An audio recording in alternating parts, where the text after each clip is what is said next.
Umat Tuhan yang terkasih dalam Yesus Kristus, Shalom. Selamat malam, jumpa lagi. Hari ini 4 Oktober 2021. Mari sebelum kita beristirahat, kita mendengarkan kebenaran firman-Nya. Kita berdoa. Terpujilah namamu, ya Bapa, Anak, dan Roh Kudus, yang dalam kesetiaannya memberi hidup bagi kami. Malam ini sebelum kami beristirahat, kami mau mendengarkan kebenaran firman-Mu. Karena itu datanglah dan berkati kami sekalian. Demi Yesus Kristus yang adalah firman yang hidup dan yang menghidupkan kami. Padamu kami berdoa. Amin.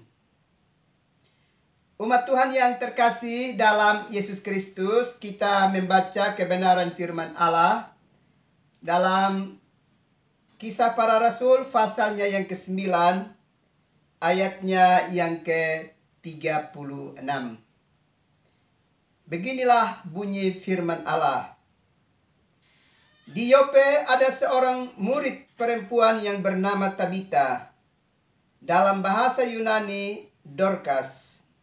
Perempuan itu banyak sekali berbuat baik dan memberi sedekah. Umat Tuhan yang terkasih dalam Yesus Kristus. Dalam renungan malam yang lalu, kita sudah belajar bagaimana kaum laki-laki memelihara kehidupan iman mereka sedemikian rupa sehingga mereka terus menunjukkan kualitas hidup beriman yang sungguh baik di hadirat Tuhan.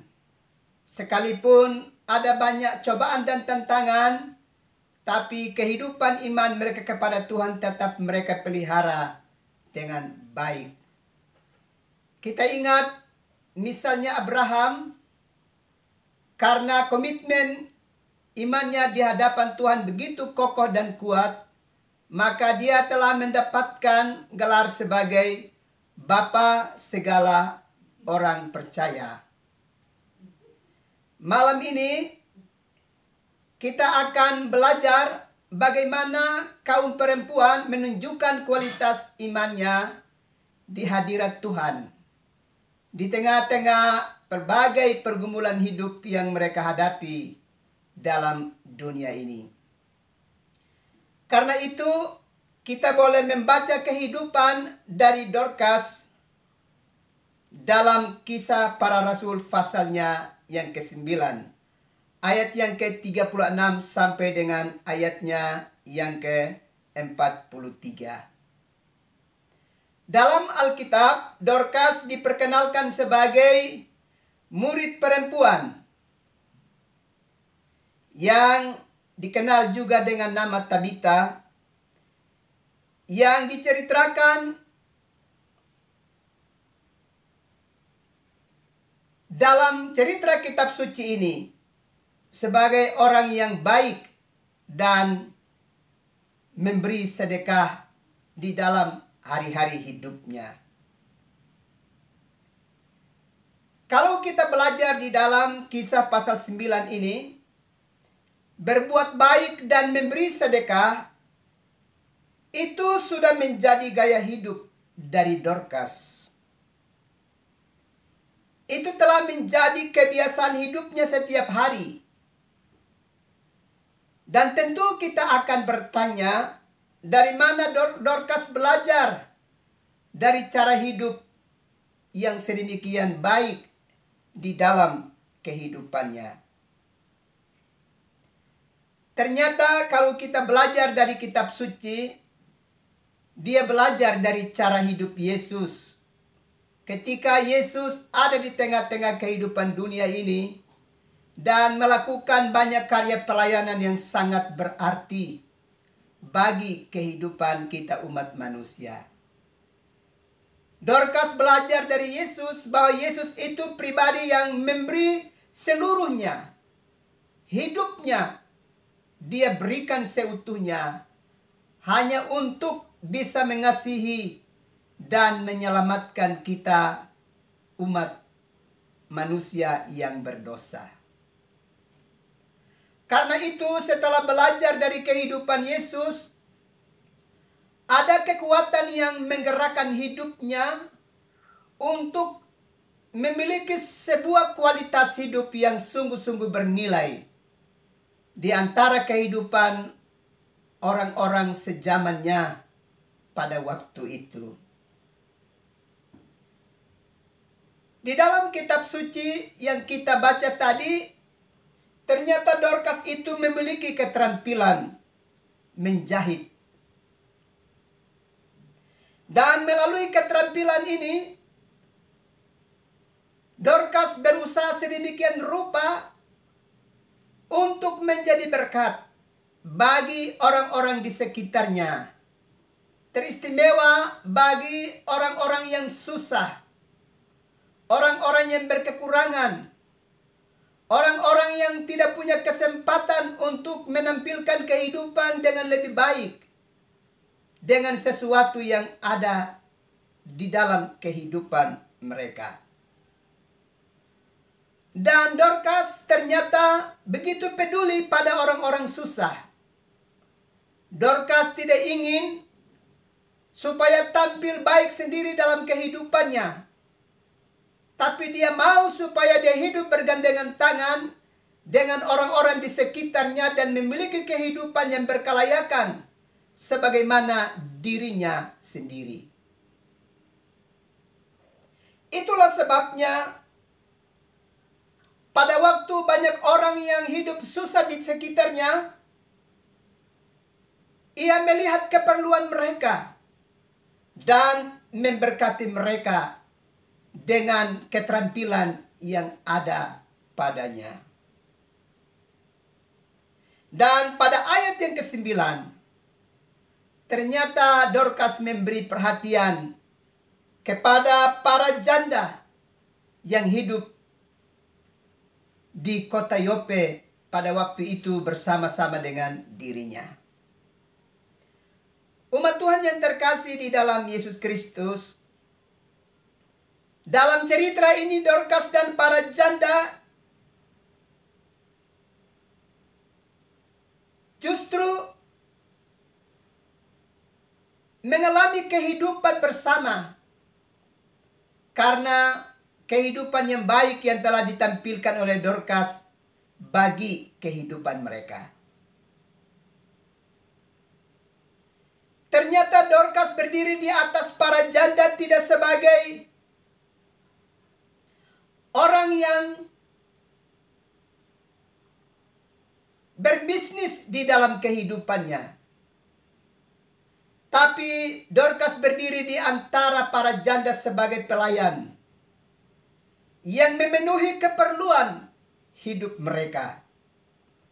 Dan semuanya Dorcas berikan dengan cuma-cuma, supaya para janda itu dapat mengenakan pakaian yang baik dalam kehidupan bersama dengan Dorcas di tempat kediaman mereka.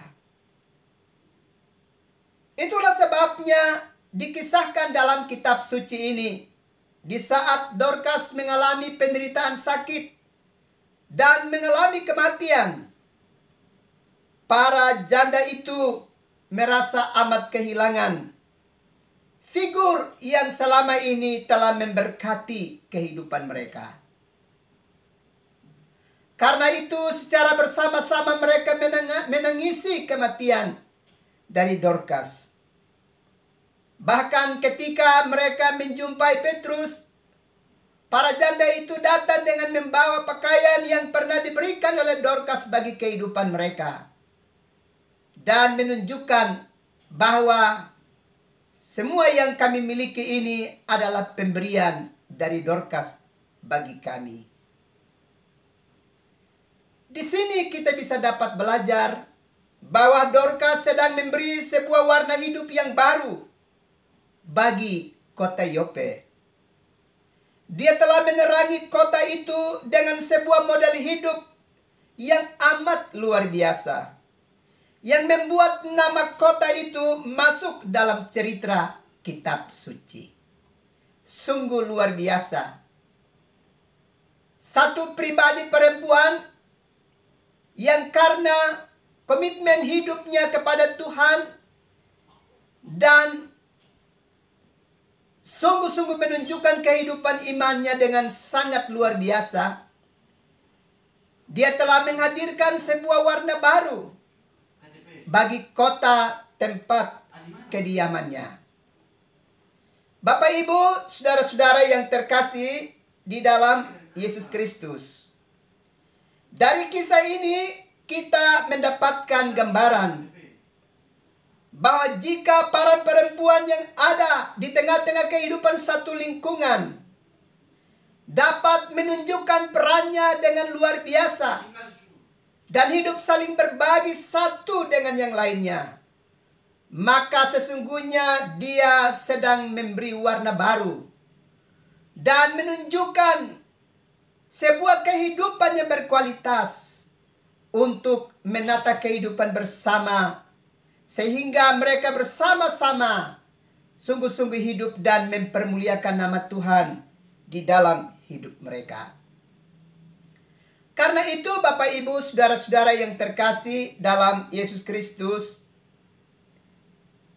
kita berharap bahwa gereja masa kini membutuhkan perempuan-perempuan seperti Dorcas, yang sungguh-sungguh telah menunjukkan sebuah kualitas hidup yang sungguh luar biasa. Dia telah menunjukkan kehidupan imannya di hadirat Tuhan dengan cara mewujud nyatakan kehidupan imannya dengan cara berbagi dan memberi kehidupan bagi orang-orang di sekitarnya. Karena itu, kita bisa lihat di sini bahwa Tuhan memerlukan Dorcas-Dorcas masa kini untuk melayani orang-orang susah di sekitar kita. Kita sungguh berharap bahwa kehidupan masa kini dalam diri kaum perempuan, biarlah mereka adalah pribadi-pribadi yang akan menunjukkan kasih yang nyata bagi kehidupan orang-orang di sekitar mereka. Dengan belajar dari Dorcas yang telah mewujudkan imannya dalam wujud pelayanan yang total bagi kehidupan sesama umat manusia. Lebih daripada itu, ada satu nilai kehidupan dari kaum perempuan yang kita belajar dari kisah ini, bahwa ternyata kemajuan pelayanan dalam sebuah gereja menurut Kisah Para Rasul pasal yang ke-9 ayatnya yang ke-36 sampai dengan ayat yang ke-43 ini menunjukkan kepada kita bahwa perempuan telah memberikan sebuah warna baru dalam pelayanan. Perempuan telah memajukan kasana pelayanan dalam gereja Tuhan melalui perilaku hidup, melalui tindakan kasih yang telah dia nyatakan, dan itu telah menolong pertumbuhan gereja Tuhan yang sangat luar biasa. Dan ini telah terjadi di kota Yope melalui kehadiran perempuan Dorcas yang telah mewarnai kehidupan kota itu. Dia telah turut berperan memajukan pelayanan dalam gereja Tuhan dan pewartaan Injil Tuhan di wilayah kehidupannya. Karena itu, Bapak, Ibu, saudara-saudara yang terkasih dalam Yesus Kristus, bagian ini mau memberikan pengajaran kepada kita bahwa dimanapun kita berada, kita haruslah menunjukkan satu kualitas kehidupan iman yang sungguh luar biasa, dengan cara hidup dalam penuh cinta kasih dan saling berbagi satu dengan yang lainnya. Mari kita belajar dari kehidupan Dorcas untuk kita membuka tangan kita memberkati orang-orang susah di tengah kehidupan kita, Sehingga secara bersama-sama kita hidup di hadirat Allah dan mempermuliakan Allah dalam hidup ini. Tuhan kiranya memberkati kita sekalian. Amin. Mari kita berdoa. Terpujilah namamu, ya Bapa, Anak, dan Roh Kudus, yang dalam kesetiaannya telah memberkati kami, sehingga menjamin kehidupan kami. Malam ini kami belajar dari kebenaran firman-Mu. Kami belajar dari satu pribadi yang ternyata telah mewujudkan kehidupan imannya dalam pelayanan kasih terhadap orang-orang susah di sekitar kehidupannya. Kiranya kebenaran firman ini akan mengajarkan kami untuk kami belajar dari kehidupan Dorcas. Dan kami pun akan mampu mewujudkan kehidupan iman kami dengan cara berbagi dengan orang-orang susah di sekitar kehidupan kami. Terima kasih Bapa untuk kebenaran firman-Mu yang telah memberkati kami. Malam ini kami mau berdoa untuk bangsa dan negara kami, pemerintah kami, gereja Tuhan, dan seluruh umat Tuhan di muka bumi ini. Kiranya Allah dalam kasih karunia-Mu memberkati kami sekalian dalam peran kami masing-masing, sehingga kami dapat memberi kehidupan bagi orang-orang di sekitar kami. Terima kasih Bapa, kami akan beristirahat malam ini. Kami minta kepadamu, ulurkanlah tangan-Mu dan memberkati kami, supaya malam ini kami dapat beristirahat dengan aman. Demi Yesus Kristus yang adalah juru selamat kami, padamu kami berdoa dan mengucap syukur. Amin. Umat Tuhan yang terkasih dalam Yesus Kristus, selamat malam, selamat beristirahat. Tuhan pasti memberkati umat Tuhan sekalian. Salam.